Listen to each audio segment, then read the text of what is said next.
Well, this is an embarrassing story for a lot of people. It's a terrifying story in some ways, and it's a story I don't know how Mark Cuban is going to get around. There's not a more hands-on owner in the NBA, maybe in sports. He's made that clear. He's bragged about that.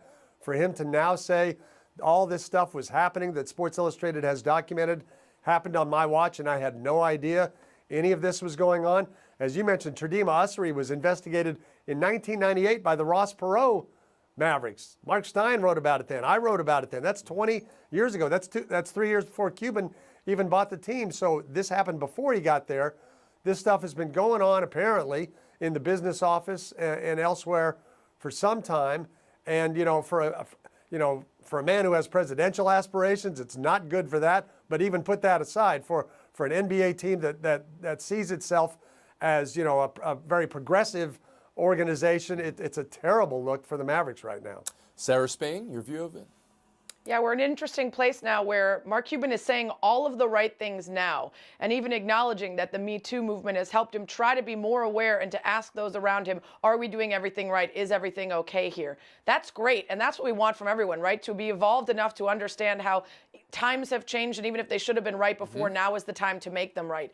The problem is that if there was knowledge of this before, what do we do about it? Even if you've evolved to a different man now who cares differently or handles differently things in the now, what did you do before? Because we know not only Ursary, but also Snead, the Mavs.com reporter, was found to have been guilty of domestic violence and then supposedly, allegedly assaulted another employee for the Mavs that he was dating and was still employed after all of this. And when she found out and was told about him, asked, why was he still working here if you knew about it the first time? So this seems to me like a culture where they thought and said, if it doesn't get out, we're okay with it if it benefits us inside. And now they're realizing that it's gotten out and they've got to figure out how to account for it. You spoke of Snead, the details. His arrest happened at the workplace, at the Mavs offices. Israel Gutierrez, I bring you in here on the Mavericks and the Sports Illustrated story.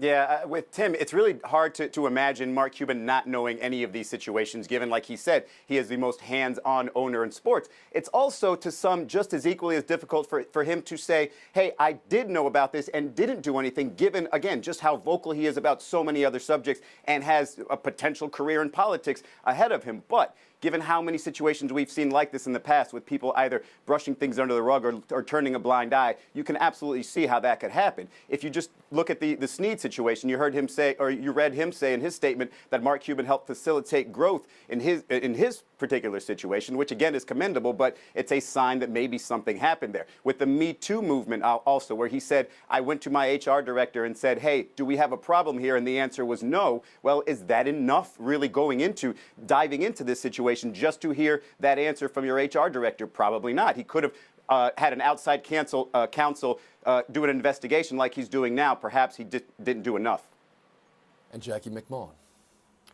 Yeah, it's kind of disappointing because my personal experience with Mark Cuban is he is a very progressive person. I've found him to be very supportive of females in our workplace, but that doesn't excuse what we're seeing now. And I think this is symptomatic of the whole Me Too movement, right? Everybody says, I think my house is in order. And you know what? I'm not going to look under the bed, though. I'm not going to look to see if there's any clothes hanging out of the bureau. I think we're in good shape here. And that's why this movement continues to be so very important. Because I think every CEO, every owner of every business, if they really want to know if their house is in order, you have to do a little more than a cursory look around, and I think that's the message here. That's a wonderful point, Jackie, learned. And Sarah as well. You're talking about the natural evolution we've made as a culture here, viewing it from the Me Too movement or even just the evolution of how we view sexual harassment in the workplace. I mean, it's the power structures that enabled it as well that need to be under the microscope. Let me ask you this, Tim Kalish. What's the NBA's responsibility here?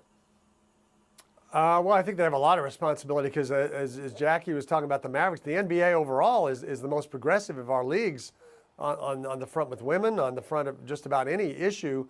And to have this story come out, I mean, they've got to be hopeful that there aren't more of these coming out from other teams. But at the same time, what do they do with the Mavericks? The one thing Cuban can do, and this doesn't solve things, I realize, because you got to change mindsets, but sometimes throwing millions of dollars also helps a little bit when you can do that. And Cuban can contribute that to whatever means you can to fight this sort of thing, and the NBA is going to have to go that way. Same question to you, Sarah. How should the NBA consider all this? Yeah, I think Tim is right. First of all, with the Mavericks, follow through with some sort of investigation to see how much might be proved that Cuban did know and handle that accordingly. But for the rest of the NBA as well, send out a strongly worded letter that says exactly what Jackie did, which is you need to figure out if your house is in order. And that doesn't mean just asking one or two people. It means whether it's anonymous or, coming forward and speaking to us personally, employees. Ask every single employee within your league and in your team if everything's okay and move forward from there. Does anybody think this can affect the court?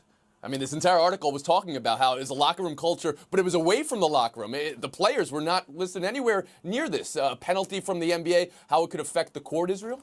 Yeah, I don't think if you play that out and say, okay, the Mavericks take a hit on the court, I don't think it really makes it any better for the women who went through this, right? It has to, and like you read in the story, in the locker room, everything was fine. The players shouldn't necessarily be punished for this. But I'm with Jackie and Sarah on this with the league. I did message somebody from the league saying briefly that they're not committing to anything right now because this is all new to them. But they do need to make sure that the rest of the league, all the other teams, can do their own investigation and find out if there's any more surprises. And last question here, I'll go to Jackie, and then Tim, you can finish us up on this. Some people made the jump to a Donald Sterling place here, as in Donald Sterling lost ownership of the team. Does anybody think that's a possibility? Jackie, for Cuban here?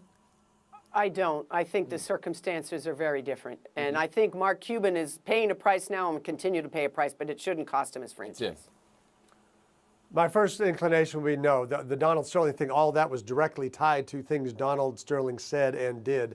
This is going to be more a case of Cuban should have known these things. I think those are separate issues. All right. Thanks for your thoughts. I think we all need a shower after that.